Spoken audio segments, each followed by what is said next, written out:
예배에 오신 여러분을 주님의 이름으로 환영합니다. 오늘 어린이 주일입니다.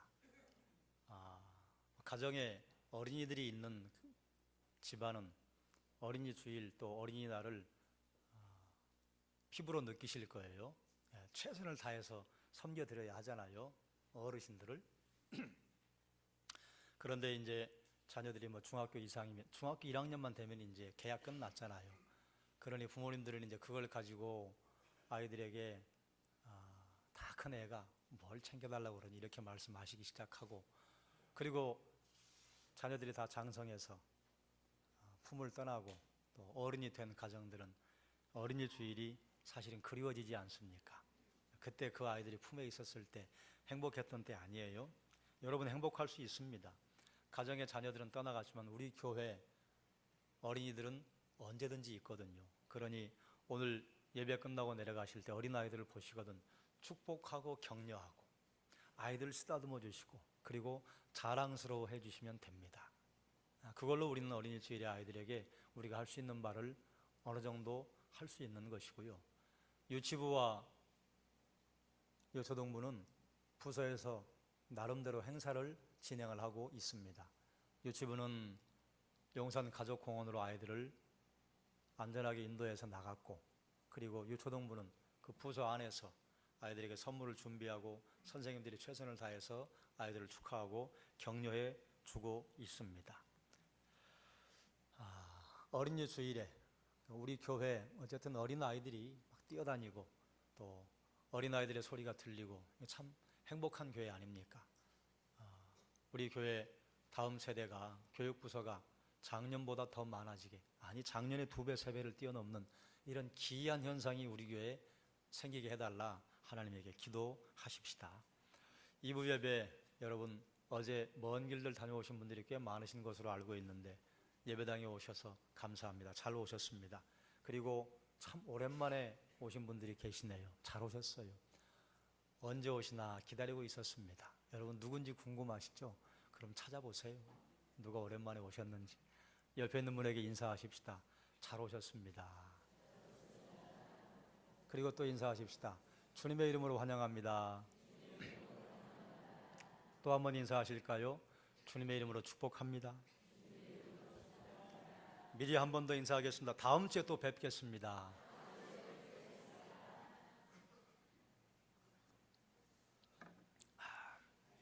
다음 주에 또 뵙기를 기대하고 있겠습니다. 오늘 함께 나누려고 하는 말씀의 제목이 플러스의 세계라. 그동안 우리가 하나님 나라의 원리에 관하여서 말씀을 나누고 있어요. 제가 하는 말씀은 작년 봄과 여름 그 사이에 선포했던 말씀입니다. 그 말씀을 다시 정리하고 본문을 달리해서 여러분에게 나눈다 말씀을 드렸어요. 그동안 우리가 나누었던 하나님 나라의 원리 몇 가지를 좀 정리하겠습니다. 따라할까요? 청정의 원리. 하나님 나라의 원리는 청정의 원리입니다. 듣고 순종하면 복 받는다. 하나님 말씀을 순종하면 복을 주시고 순종하지 않으면 재앙을 만납니다. 이건 우리가 이렇게 생각하면 안 돼요. 복을 하나님이 가지고 계시다가 이거 내 길로 가네, 복 줘야겠네 내려주시고, 그리고 내 길을 안 가네, 그러면 하나님이 기다리셨다가 회초리를 들고 있다가 이런 게 아닙니다. 하나님께서 하나님 말씀을 듣고 순종하면 복을 주시고 순종하지 않으면 재앙을 만난다. 이건요, 하나님께서 만들어 놓으신 이 피조 세계 안에 원리로 작동하도록 만들어 놓으신 것입니다. 지난번에 잠언 말씀을 함께 제가 나누면서 이게 뭐 진리일까요? 그런 말씀을 드린 적이 있죠. 사람의 코를 비틀면 피가 나고, 사람에게 화가 나도록 감정을 건드리면 다툼이 일어나고, 이거 원리 아닙니까? 높은 데서 뛰어내리면 날 수 있다가 아니고 떨어진다. 물속에 들어가면 숨 못 참고 물 마시면 죽는다. 이 땅에 정해진 원리입니다. 그것처럼 청정의 원리도요, 하나님께서 기다리셨다가 하는 게 아니라 그렇게 하면 돌아가도록 만들어 놓으신 겁니다. 원리는요, 어디서 적용해도 맞아 떨어지는 게 원리입니다. 그러니 청정의 원리는요, 하나님께서 만들어 놓으신 피조세계, 그리고 하나님의 영향력이 닿는 곳에 있는 모든 피조물들이 따라하면 그대로 받아 누리는 것이 원리입니다. 하나님의 말씀은 두 가지로 구분할 수 있는데 하라와 하지 말랍니다. 하라고 하신 말씀을 순종하면 형통해요. 하지 말라고 하신 말씀을 순종해서 그걸 하지 않으면 재앙을 피할 수 있습니다. 이처럼 하라고 하신 말씀과 하지 말라고 하신 말씀을 일상생활에서 구별해내는 능력이 분별력인데요. 이게 지혜입니다. 이것을 솔로몬은 듣는 마음을 주십시오. 그걸 이제 성경은 지혜라 그렇게 표현을 해놨어요. 무엇을 듣는 마음, 하나님의 말씀을 듣는 마음, 백성들의 소리를 듣고 구별할 수 있는 마음, 이게 지혜입니다. 그러니 사랑하는 여러분, 여러분이 일상에서 하나님이 주시는 분별력으로 충만하고 그리고 하나님이 주시는 지혜로 충만하시길 주의 이름으로 축원합니다. 두 번째 따라하십시다. 샬롬의 원리. 하나님 나라의 원리는 샬롬의 원리입니다. 원래 인간은 생명을 누리고 풍성하게 살도록 하나님이 창조하셨어요. 그런데 인간이 하나님께 불순종함으로 말미암아 하나님이 주신 생명에서 떠나게 되었고 그리고 풍성한 삶이 가난이 찾아왔습니다. 하나님의 형상을 닮은 사람이 죄인이 되는 것, 이게 가난이 온 것입니다. 그리고 풍성한 열매를 내던 땅이 가시와 엉겅퀴를 내는 것, 이게 가난입니다. 가난은요, 하나님이 주신 원래의 상태에서 벗어난 것입니다. 다음 주에 복음에 관한 설교를 시작을 할 건데요. 거기에 본문에 마지막에 이런 대목이 나와요. 가난한 자에게 복음이 전파된다 해라. 가서 전해줘라. 가난은요, 이 시대에는 재정적인 결핍, 경제적인 결핍을 가난이라고 하는데 성경이 말하는 가난은요, 그 범위가 넓습니다. 결핍이에요. 어떤 결핍? 생명의 결핍, 죽음, 가난이라고 해요. 그리고 하나님이 주신 샬롬의 결핍, 염려와 근심, 그걸 가난이라고 합니다. 하나님이 우리를 창조하신 이 정상적인 모습에서 장애가 있다거나 몸이 아프다거나 이 결핍이에요. 그걸 가난이라고 합니다. 또 몸에 뭐가 하나 더 한다거나 그래서 육손이라거나 아니면 발가락이 6개라거나 이런 것을 가난이라 합니다. 하나님은요, 이처럼 가난, 결핍의 상태를 해결하시기 위해서 우리에게 역사하시고 그리고 가장 근본적인 가난의 자리, 죽음의 자리, 죄의 자리 해결하시기 위해서 주께서 십자가 달려 죽으셔서 우리에게 샬롬을 이루기 위해 역사하신다 그 말입니다. 그래 하나님께서는 예레미야를 통해 이런 말씀을 하셨어요. 너희를 위한 생각은 내가 아나니 곧 생명과 평안이다. 이게 하나님의 마음이에요. 생명과 평안을 주고 싶어 하시는 것. 그게 부모의 마음 아닙니까? 능력이 안 돼서 내 자녀에게 못 해주는 것이지 능력만 된다면 얼마든지 날개를 달 수 있도록 도와주고 싶은 게 모든 부모들의 동일한 마음이잖아요. 그게 오늘 우리 하늘 아버지의 마음으로부터 부모들에게 이식되어 온 것입니다. 우리를 향한 하나님의 생각은요, 생명과 평안이에요. 정죄가 아니에요. 또 따라하십시다. 희생의 원리. 하나님 나라의 원리는 희생의 원리입니다. 희생하면 번성하지요. 희생하면 형통합니다. 너희가 남에게 대접을 받고자 하는 대로 너도 남을 대접하라. 이걸 황금률이라고 하잖아요. 만약에 이 말씀대로만 살면요, 이 땅에는 범죄가 없습니다. 나에게 다른 사람들이 이롭게 해주길 바라는 것처럼 내가 다른 사람에게 이롭게 한다면 얼마나 행복한 일이 많겠어요? 원수를 사랑하고 선대하며 아무것도 바라지 말고 꾸어주면 세상의 이치로는요, 손해본다. 이게 정답이에요. 그런데 하나님의 이치는요, 너희가 원수를 사랑하고 선대하며 아무것도 바라지 말고 꾸어주면 하늘에 계신 너희 아버지께서 후히 되어 흔들어 넘치도록 주신다. 그게 하나님 나라의 원리입니다. 세상의 원리와는 정반대의 편에 서 있죠. 아무것도 바라지 않고 꾸어줄 때, 아무것도 바라지 않고 여러분 주머니에 있는 걸 내주고 여러분의 시간을 내주고 여러분의 마음을 내줄 때 그게 쉽습니까? 쉽지 않아요. 희생이에요. 희생은 피 흘림입니다. 피 흘림이 있는 곳에 놀라운 역사가 일어나요. 형통의 역사가 일어납니다. 그러니 아무것도 바라지 않고 꾸어주는 희생의 자리에 주변에 양분이 빨려 들어와서 형통의 역사를 경험하는 것입니다. 하나님 나라의 원리입니다. 또 따라 하실까요? 배수의 원리.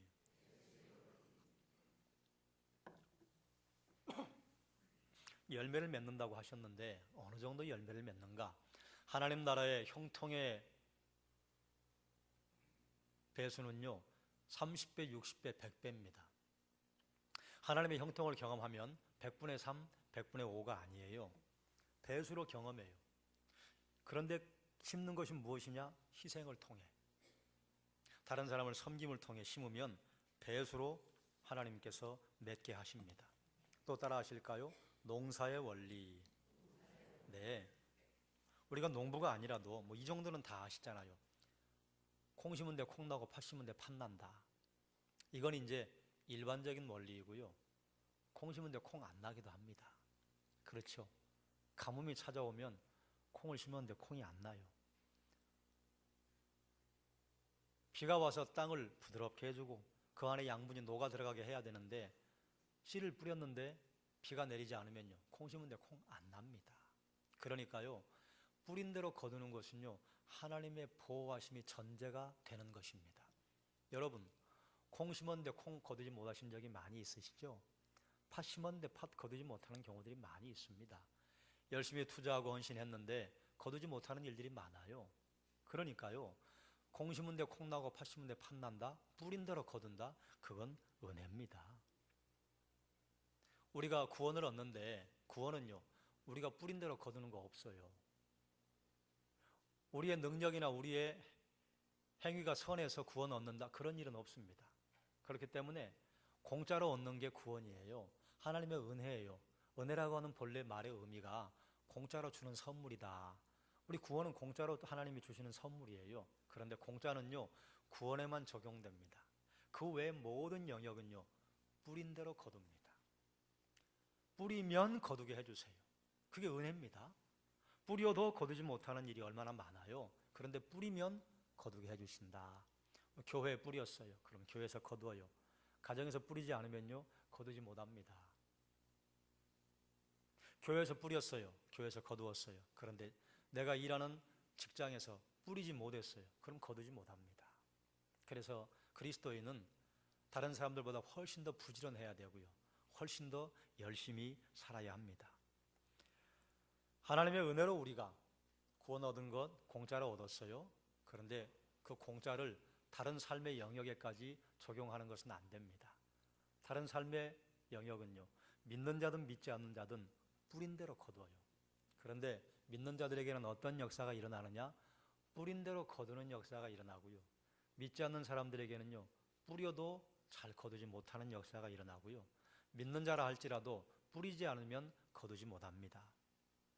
오늘 이제 함께 나누려고 하는 말씀이요, 따라 할까요? 플러스의 세계. 여러분의 머리에 각인되라고 플러스 마이너스 이런 표현을 쓴 것입니다.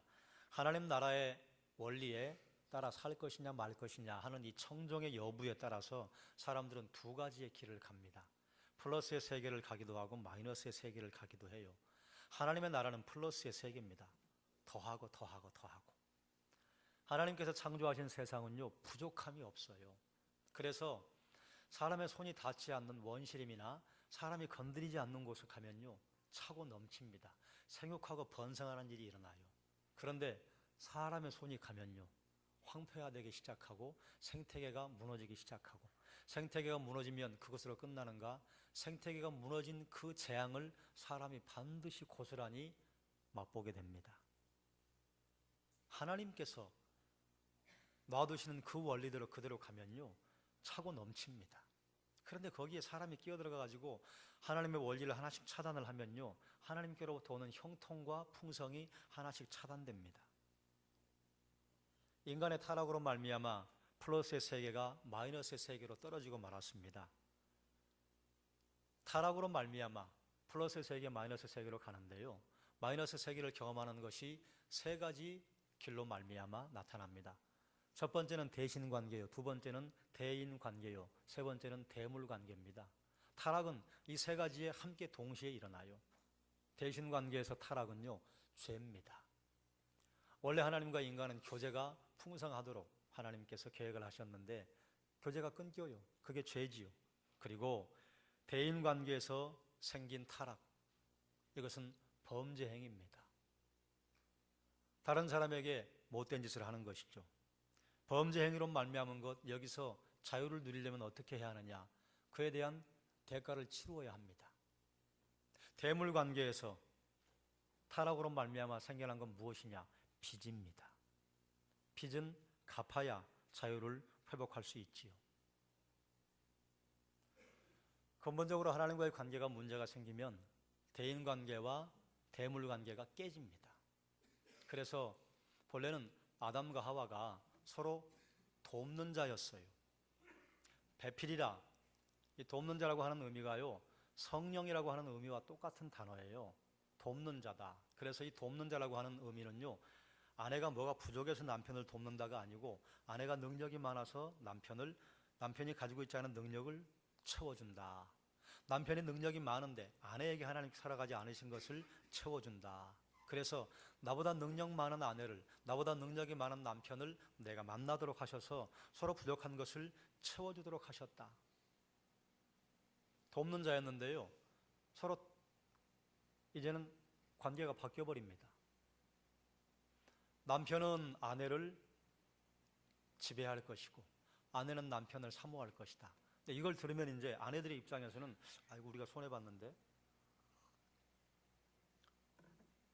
남편은 우리를 지배하는데 우리는 왜 남편을 사모해? 이렇게 오해할 수 있는데요, 아내가 남편을 사모하는 이유가 무엇이냐? 남편을 조정하기 위해 사모한다, 그 말이에요. 그러니까 서로 돕는 관계였는데 죄가 들어오고 타락함으로 말미암아 서로 조정하고 다스리려고 하는 관계로 바뀌었어요. 믿지 않는 가정에는 그런 일이 일어납니다. 믿는 가정에는요, 서로 돕는 일이 일어나야 합니다. 이제 5월 가정의 달로 들어가잖아요. 여러분의 가정에 서로 돕는 일이 많아지시기를 주님의 이름으로 축원합니다. 우리 지난번에 말씀 작용회 때 권 목사님 오셔서 말씀 전하실 때 그런 얘기 하셨잖아요. 어떤 일이 사람 눈에 보여요. 어떤 일은 내 눈에 잘 보여요. 그런데 다른 사람 눈에는 안 보여요. 그럼 무엇이냐? 나더러 그 일 하라고 주시는 하나님의 사인이다. 그거 내가 하면 되는 것입니다. 왜 다른 사람들은 이걸 안 한다지? 그걸 우리 교회에서 최고 많이 입에 담고 다니는 사람이 누굴까요? 그 저입니다, 저. 그러니 참 목사는 죄를 너무너무 많이 짓죠. 목사 네가 하세요 그러면 되는데 어떻게 다 합니까, 목회자가? 그러니 말할 수밖에 없죠.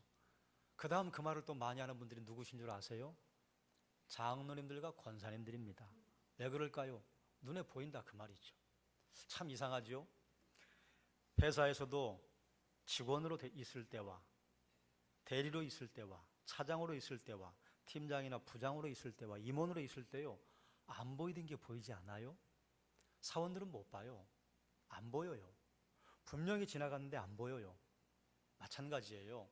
목회자가 되고 또 장로님이 되시고 권사님이 되시면 안 보였던 게 보여요. 그러니 말할 수밖에 없다, 그 말입니다. 그런데 되도록이면 말 적게 하고 섬길 수 있으면 얼마나 좋을까만. 그런데 그게 쉽지 않아요. 우리가 한 30-40명 교회면 그럴 수 있습니다. 그런데 숫자가 이 정도 되면요, 움직여 줘야 합니다. 그러니 혹 제가 그런 말을 하고 당회원들이 그런 말을 하고 우리 수임권사님들이 그런 말을 하더라도 여러분 함께 힘을 합해서 협력해 주시기 바랍니다. 대신관계 죄에 빠지고 대인관계 범죄 행위에 빠지고 대물관계 빚에 빠지면요, 자유를 잃어버립니다. 우린 본래 자유롭게 하나님이 창조하셨어요. 그런데 자유를 잃어버려요. 죽음의 노예가 돼요. 사탄의 노예가 돼요. 그리고 범죄 행위를 하면요, 그러면 자유를 잃어버립니다. 사람들 눈을 피해 다녀야 되죠. 법망을 피해 다녀야 되죠. 또 빚을 지면요, 여러분 빚의 공포를 아시죠? 무시무시합니다. 빚 지고는요, 인간의 존엄을 찾을 길이 없습니다. 빚은요, 사람을 사람으로 대우하지 않아요.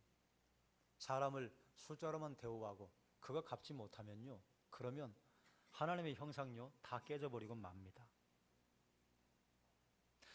대신관계에서 우리가 가난에 빠진 것, 죄에 빠진 것, 이건 하나님께서 해결해 주셨어요.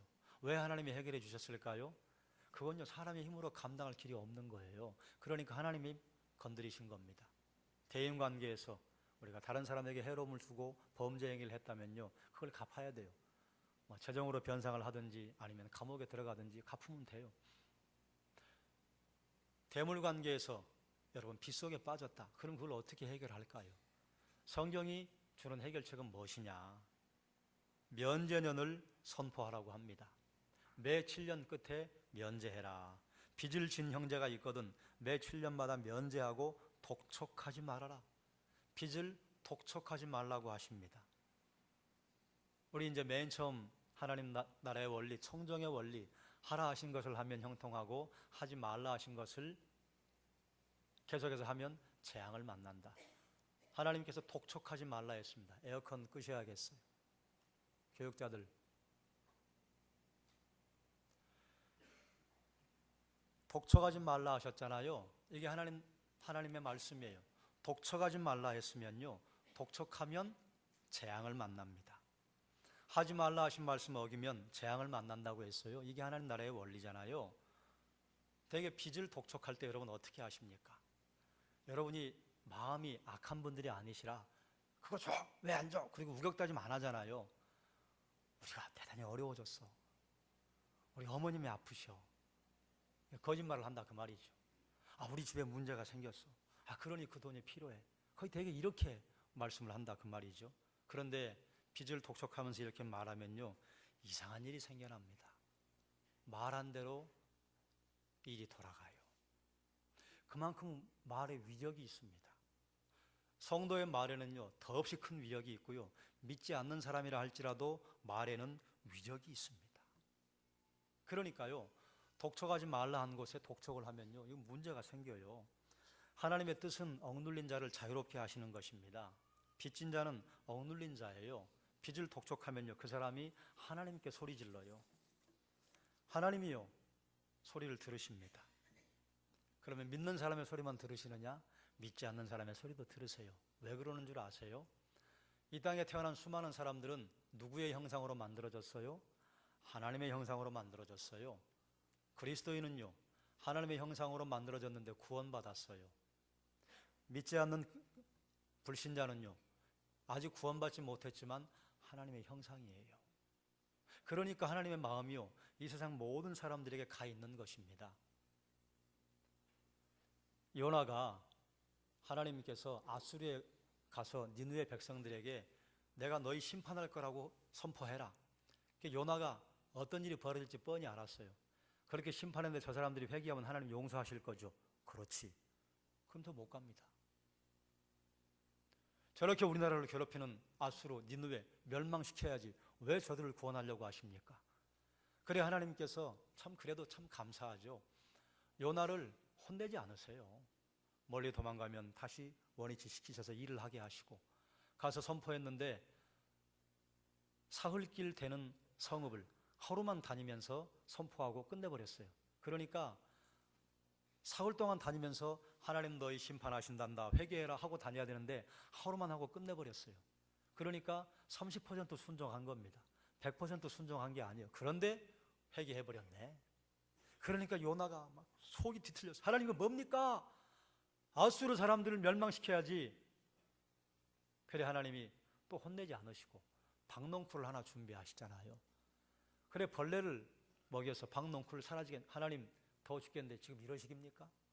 그래 너는 네가 심지도 않고 가꾸지도 않은 박농쿨 하나 사라지니까 속이 뒤틀리지. 아수르에는 천지사방 구분하지 못하는 어린 영혼들 12만이 있다. 내가 그들을 아끼는 것이 합당하지 아니하냐. 그리고 요나서 끝나버리잖아요. 무슨 말이냐? 구원받은 우리에게만 하나님이 관심이 있는 게 아니에요. 이 땅에 살아 숨쉬고 있는 수많은 사람들에게 하나님은 관심이 지극히 많으세요. 왜 그러실까요? 하나님의 형상이니까요. 그래서 그 어떤 사람이라 할지라도 우리가 억압을 하면요, 그가 하는 소리요 하나님이 들으십니다. 우리는 우리를 구원하시고 창조하신 하나님에게 하나님 이런 일이 있습니다, 이랬습니다, 저랬습니다, 억울합니다, 하나님 해결해 주세요 이렇게 말할 것이고, 믿지 않는 사람은 아이고 하나님 누군진 모르겠으나 하나님에게 소리 지른다 그 말이에요. 그러니 억눌린 자를 핍박하면요 하나님 들으셔요. 그러면 억눌린 자를 핍박한 자에게 하나님 재난을 내리십니다. 이게 하나님 기다렸다가 회초리 때린다고 말씀드리지 않았어요? 그런 원리가 작동하도록 이 세계를 하나님께서 디자인해 놓으셨다 그 말입니다. 우리는 이렇게 생각해요. 그 빚을 받아야 내 문제가 풀리는데. 이게 사람의 생각이에요. 그런데 성경의 생각은 뭐예요? 내 문제가 풀리는데 무엇하면? 면제해주면. 사람의 생각과 정반대예요. 그거 탕감해주면 내 문제가 풀린다. 이게 하나님의 선포예요. 이게 쉽습니까? 어렵습니까? 어려워요. 세상의 사람들의 삶의 모습과 너무 달라요. 신명기 15장 10절은 뭐라고 하느냐? 가난한 형제에게 넉넉하게 구워주라. 이거 지난번에 말씀드렸으니까 대강 설명을 드리겠습니다. 넉넉하게 구워주라고 하는 것은 많이 구워주라 그 말이 아니에요. 공짜로 구워주라는 말이에요. 구워줄 때 아끼지 말고 줘라.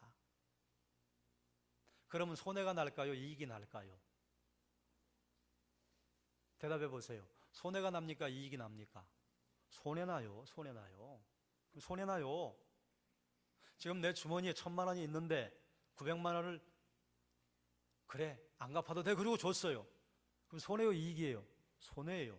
손해인데 손해로 끝나지 않고 하나님 뭐라 말씀하시느냐? 만약에 네가 그렇게 하면 내 모든 일과 내 손이 닿는 모든 일에 복 주시겠다. 네가 그렇게 하면 어떻게 하면 세상 사람들이 어렵다고 하는 그 일, 내 말을 따라서 시행하면 내가 하는 모든 일과 내 손이 닿는 모든 일에 내가 복 준다. 이게 하나님의 말씀입니다. 이렇게 다른 사람들에게 아끼지 않고 공짜로 구워주라고 하실 때 하나님이 야 그게 뭐 아깝냐 내 것 가지고 하는데 이렇게 생각하실까요? 아니에요. 저는 그렇게 생각하지 않습니다. 그거 아까운 거 나도 안다. 나도 안다. 그런데 내 말대로 해봐라. 그러면 놀라운 일이 벌어진다.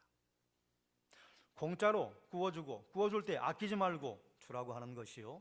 그러면 세상 사람들은 미쳤다고 합니다. 뭔 짓이야 그게? 어떻게 그렇게 해? 그런데 하나님은 그렇게 말하지 않아요. 잘했다. 그 다음은 내가 책임지마. 여러분 땅을 파는데 내가 삽을 가지고 열심히 일을 하는 것과 하루 종일 놀다가 포크레인에서 와서 한 삽, 두 삽 떠버리는 것과 어느 게 더 능률이 좋아요? 당연히 포크레인이 좋죠. 내가 내 인생의 문제를 풀어나가기 위해서 열심히 머리 짜고 계획하고 그리고 내 방법대로 움직이는 것과 하나님이 내 인생에 그 큰 손이 한번 개입하시는 것과 어느 게 큽니까?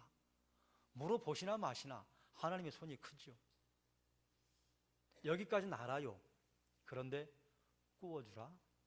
아끼지 말고? 이자를 받지 말고 구워주라? 아니 아예 면제하라? 이건 어려워요. 어려우니까 그 말씀을 따라하는 자에게는 하나님께서 내가 하는 모든 일과 내 손이 닿는 모든 일에 내가 복 주겠다 말씀하시는 것입니다. 이것이 바로 마이너스의 세계에 빠져버린 우리에게, 빚이 찾아온 우리에게 빚을 해결하는 방법 중에 하나입니다. 또 재물을 거두는 하나님이 허락하신 방법이 있어요. 그 두 번째 방법이요. 따라하십시다. 연보와 헌금. 미리 제가 말씀드려요. 제가 참 전 죄송스러울 건 없고 조심스러워요.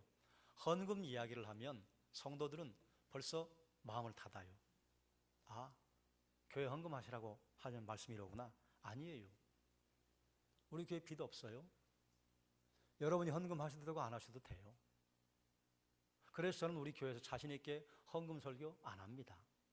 그런데 해야 할 때는 해요. 왜요? 주의 말씀이니까요. 왜 이걸 하는가? 여러분 이제 함께 저와 말씀 따라와 보시면 그렇지 하고 하나님 앞에 수긍을 하게 되실 겁니다. 연보라고 하는 건 무엇이냐? 기부입니다. 다른 사람 도와주는 거예요. 연보를 하면요, 기부를 하면요, 열매도 맺고 문제가 뚫립니다. 왜 그래요? 기부하는데 아깝지 않은 사람이 어디 있어요? 아까워요. 그런데 피 흘리잖아요. 내 수고를 하잖아요. 그러면 그 수고와 피 흘린 자리에 하나님께서 다른 양분을 빨려 들어오게 만들어 주십니다. 반드시 열매를 맺습니다. 헌금은요, 인생의 문제를 뚫어버립니다. 왜 그러냐? 하나님의 본질적인 사역이기 때문에 그래요. 하나님의 본질적인 사역이 뭡니까? 죽은 영혼 구해내는 것, 하나님 사랑하고 이웃 사랑하는 것. 교회가 하는 사역이 그 두 가지 아닙니까? 하나님 사랑하고 이웃 사랑하는 것. 이 일을 하는 교회에 재정을 심는다? 그건 놀라운 희생입니다. 그래서 하나님께서 강력하게 역사하셔요. 희생하면 번성해요. 피 흘림이 있는 곳에 배수의 원리가 작동된다고 알고 계시잖아요. 심으면 배수를 거둡니다. 헌금은 하나님 나라의 돈을 심는 것입니다. 또 하나님 나라의 보물을 보관하는 것이 또 하나 있는데 구제예요. 구제에 관해서는 지난 말씀 때 나누었으니까 구제하는 것이 그의 나라를 구하는 것이라. 이 땅에서 우리가 아무리 투자해도요, 동독이 먹고 그리고 도둑이 들면요 속수무책입니다. 그런데 하나님 나라에 심는 건요 도둑도 없고 동독이 먹을 일도 없고 해가 날 일도 없고, 그러니 거기서 새끼를 쳐서 이 땅에 뿌려지면요 그게 30배, 60배, 100배라 그 말이에요. 하나님 나라에 헌금이 들어가면요 재정이 배수로 열매를 맺습니다. 여기 우리 11조의 또 헌금의 원리에 대해서 좀 살펴볼 필요가 있어요. 11조와 봉헌물이 내 것입니까? 하나님의 것입니까? 여러분 모범 답안 다 아시죠? 그거 하나님 거예요. 그래서 시편 51편에 하나님께서는 이런 말씀을 하시잖아요. 이스라엘 백성들이 하나님에게 예물을 드려요. 예물을 드릴 때 생색을 냈어요. 아유 번거롭다. 뭐 꼭 이렇게 소를 잡아가지고 양을 잡아가지고 이걸 평생 해야 하냐. 그래서 뭐라고 말하냐 말라기에, 이게 얼마나 번거로운고, 이게 얼마나 번패스러운고. 그래 너희 그렇게 번거롭냐? 그럼 오지 마라. 너희가 내게 희생 제물로 고기를 드리면 내가 그 고기 뜯어먹냐? 너희가 희생 제물 피를 뿌리면 내가 그 피 빨아먹냐? 내가 흡혈귀냐? 희생 제물의 의미는요 이스라엘 백성들의 치료에 있습니다. 그건 이제 다음에 말씀을 드릴 기회가 있으면 드리겠고요, 결코 하나님을 위한 게 아니에요. 그 과정을 보면요 희생 제물을 드리면서 예배자가, 예물을 드리는 자가요 치료를 받는 과정들이 대단히 많이 있습니다. 그러면 주님 뭐라 하시느냐? 천하에 있는, 산과 들에 있는 짐승 누구 거냐? 그거 다 내 거다. 다 내 거 가지고 너희가 왜 생색을 내냐? 여러분 이제 이번 주에 5월 5일 어린이날, 어린 자녀들이 있는 가정은 어버이날 되면 또 이제 자녀들이 막 뭐 준비하잖아요. 고사리 같은 손으로 자기들 용돈을 모으긴 하나요. 어떤 애들은 엄마 아빠 선물 살 테니까 돈 주세요 그래가지고 이제 엄마 아빠 돈 받아가지고 자기가 선물 사요. 그리고 생색을 얼마나 내시는지, 엄마 나 가지고 사가지고 뭐 자기가 뭐 용돈을 모아가지고 이거 피눈물 나는 뭐 이런 말은 하지 않지만 꼭 듣기에 그런 느낌으로 애들이 얘기를 하는 애들이 있어요. 그래요, 좋아요. 아이들이 그런 마음을 가지고 부모님에게 어버이날 선물이라고 했어요. 근데 그거 가지고 엄마 저거나 3,000원짜리야, 엄마 그거 20,000원짜리야 저거나, 이러면 부모님이 어때요? 웃긴다. 그 돈 누구 건데요? 그건 아버지 거예요, 어머니 거예요. 그거 가지고 생색을 내는 거예요. 우리가 하나님께 드리는 헌금이 뭐예요? 우리가 하나님께 드리는 헌신이 뭐예요? 하나님의 것 가지고 우리가 드린다 그 말이에요. 내 생명 이게 누구의 것입니까? 이건 내 거 아니에요. 하나님 거예요. 내게 주신 모든 소유가 누구 거예요? 하나님 거예요. 하나님 거 가지고 우리가 하나님께 생색을 낸다 그 말이에요. 옳으냐 그 말입니다.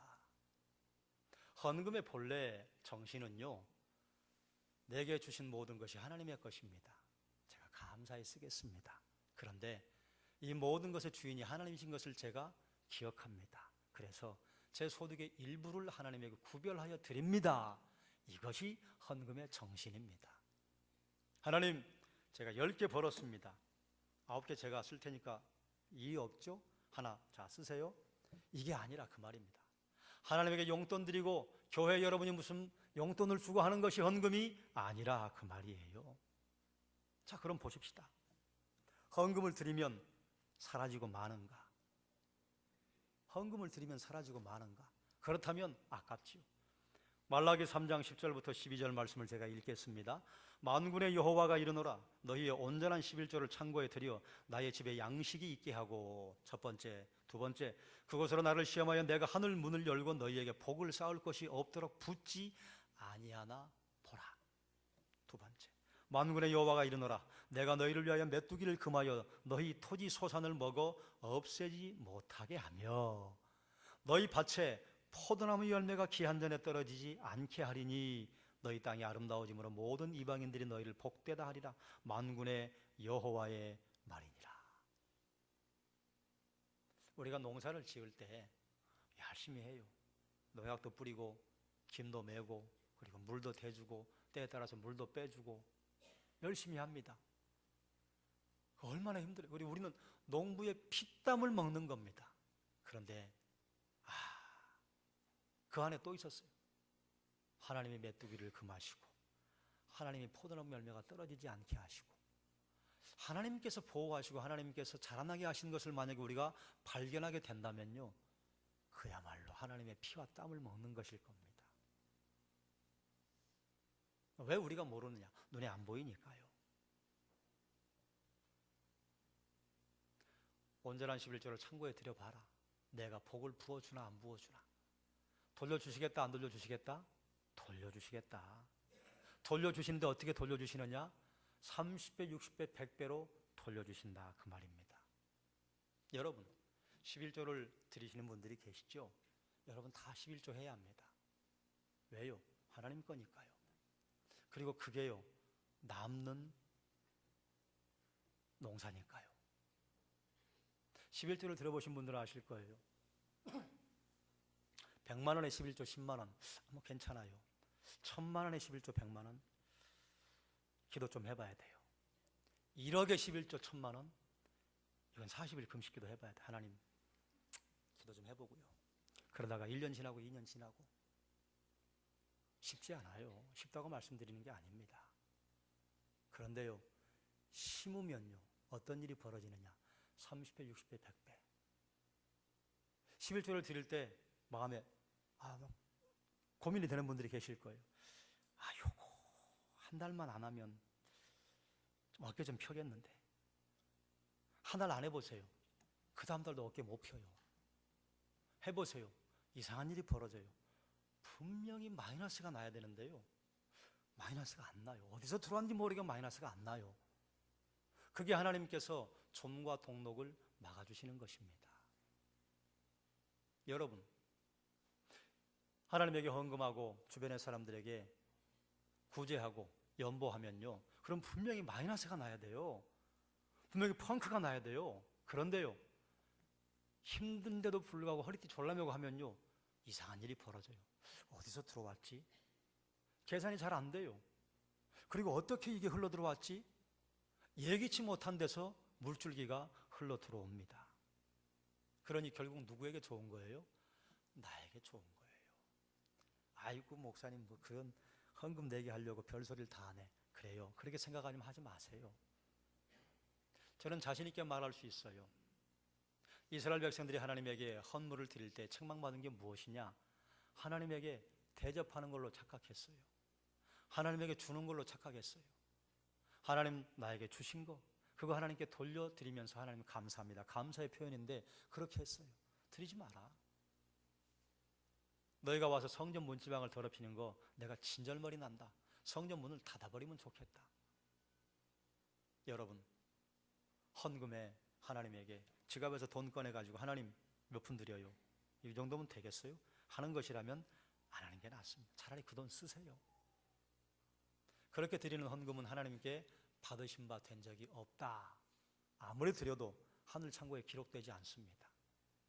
내 마음을 다해 하나님께 드리는 헌금일 때요, 그게 하나님 나라에 기록됩니다.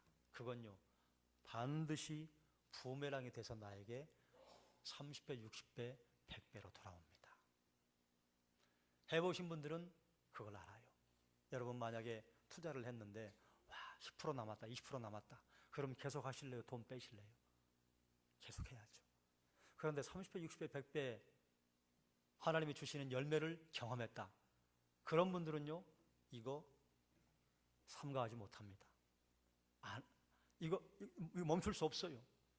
그런데 여러분, 여기서 한 가지 주의사항이 있습니다. 우리가 구제하고 헌금하면 하나님이 주시는 거 확실한데 언제 주셔요? 몰라요. 주시긴 반드시 주셔요. 왜 모르겠을까? 제가 잠시 묵상해 봤어요. 이런 생각이 떠올랐어요. 만약에 우리가 이만큼 헌금하면, 이만큼 구제하면, 이만큼 기부하면 하나님께서 1년 가기 전에 다 채우신다 그러면요, 그건 투기가 됩니다. 그건 도깨비 방망이가 되는 거예요. 하나님에게 도깨비 방망이를 자꾸 요청하는 거예요. 요술램프 지니를 불러내는 거예요. 하나님은 그런 관계를 원하지 않으셔요. 그래서 때와 시간은 하나님의 것인데 반드시 주신다 그 말이에요. 경험하신 분들은 경험하셔서 지금도 계속해서 누릴 것이고, 경험하지 못하신 분들은 한번 여러분 해보십시오. 해보시고 기다리십시오. 깨어 있으십시오. 주변을 보십시오. 하나님이 어떻게 역사하시는가. 믿음의 일꾼이라면, 아니 성도라면, 중직이라면 그런 정도의 믿음의 비밀은 있어야 하지 않겠습니까? 그래서 우리 교회는 그러지 않습니다만, 일반적으로 다른 교회들은요, 중직자 선거를 할 때 전제 조건이 있습니다. 교회 출석 여부, 헌금 여부, 봉사 여부. 교회 돈 내라는 얘기는 아니라니까요. 믿음이 있는 사람은 헌금합니다. 믿음이 없는 사람은 교회 10년 다니고 20년 다녀도 헌금 못해요. 마음에 감동이 없으면 하지 마셔요. 마음에 감동도 없는데 하는 건 서로 도움이 안 됩니다. 그런데 믿음의 표현이요, 헌금으로 드러납니다. 그래서 교회들이 그것을 중직자를 뽑는 조건으로 내세운다 그래서 세상 사람들은 그걸 가지고 뭐라 해요. 그런데 여러분, 일반 직장에 들어가 보세요. 일반 직장에 대주주가 되고 그리고 큰 주주가 되는 사람들, 아무것도 한 게 없는데 주주를 세워주나요? 일반 직장에서는 그래 당연히 그렇지. 그런데 왜 교회에서는 그걸 딴지를 거냐 그 말이에요. 그게 솔직한 것입니까? 그게 정직한 것입니까? 그거 정직한 거 아니에요. 신앙이라고 하는 이름으로 당연히 해야 할 의무를 저버리자고 달려드는 거예요. 그런 데는 악하다고 말할 수 있어야 합니다. 여러분, 말씀을 정리하겠습니다. 대신관계, 대인관계, 대물관계에 가난이 찾아왔어요. 대물관계, 가난은 어떻게 해결하느냐? 빚을 졌어요. 여러분, 빚 지는 거죠? 여러분 다 아시니까 더 이상 설명드리지 않겠습니다. 인간의 존엄이 없어요. 빚진 사람에게 인간의 존엄은 없습니다. 그건 뭐 제가 여러 차례 얘기하지 않아도 여러분 다 아실 거예요. 어떻게 해결할 것이냐? 여러분, 빚을 진 사람들이요, 빚을 해결할 능력이 있습니까? 능력이 없으니까 빚지는 거죠. 그런데 면제해줘라. 그리고 마지막에 뭐라 하셨는가 하면, 참 의미심장한 말이에요. 내가 반드시 복을 받으리니 너희 중에 가난한 자가 없으리라. 이스라엘은 내 7년에 면제년을 선포해서 탕감해주면서요, 부가 평준화됩니다. 근데 이상한 일이 벌어져요. 사람의 제도로 만든 평준화는요, 늘 하향 평준화입니다. 하나님이 평준화시키시면요, 상향돼요. 이스라엘을 보세요. 그 손바닥만한 나라가 전 세계 경제를 쥐락펴락하잖아요. 그 손바닥만한 나라가 전 세계 브레인들을 쥐락펴락하잖아요. 그 손바닥만한 나라가 전 세계 운명을 손에 쥐고 있습니다. 그들은 예수 그리스도 믿지 않아요. 그런데요, 왜 하나님 그렇게 하실까요? 하나님의 말씀대로 살아요. 우리 개신교인들은요, 구원받았어요. 놀라운 은혜를 입었어요. 그런데 하나님 말씀대로 안 살아요. 제가 말씀드렸죠? 구원에 관계된 것은 이건 내 능력과 상관없습니다. 그러나 그 외 모든 영역에는 뿌린 대로 거둡니다. 원리입니다. 그래서 다른 사람들을 구제해주고 면제해주면요, 나중에 우리가 큰 책임 져야 할 걸요, 가볍게 합니다. 제가 경제에 관해서는 문외한이니까 여러분이 전문가이실 테니까 더 깊이 생각해 보시고, 제가 잠시 생각했던 것은요, 사회가 사회복지제도가 점점 구체화되고 분량이 많아지고 그리고 금액이 많아지면요, 나라는 휘청거립니다. 여러분 뻔히 아시는 거잖아요. 돈도 없는데 막 퍼주면 어떻게 해요? 그럼 부도나는 거죠. 우리 다음 세대에게, 내 새끼들에게, 내 자녀들에게 그런 짐을 물려주면 안 되는 거잖아요. 돌봐야 할 사람들이 많을수록이요, 사회가 부담할 비용이 많아집니다. 그러면요, 우리가 내야 할 세금이 더 많아지는 거예요. 세금이요, 이 정도면 괜찮겠다 싶을 때는 괜찮아요. 그런데 이건 감당 못하겠네. 그러면요, 나라는 위기에 처할 겁니다. 그렇게 세금 많이 내는 사람도 감당할 수 없고, 그리고 계속해서 가난해진 사람도 감당할 길이 없고. 제가 전에 한번 말씀드린 적이 있는데요,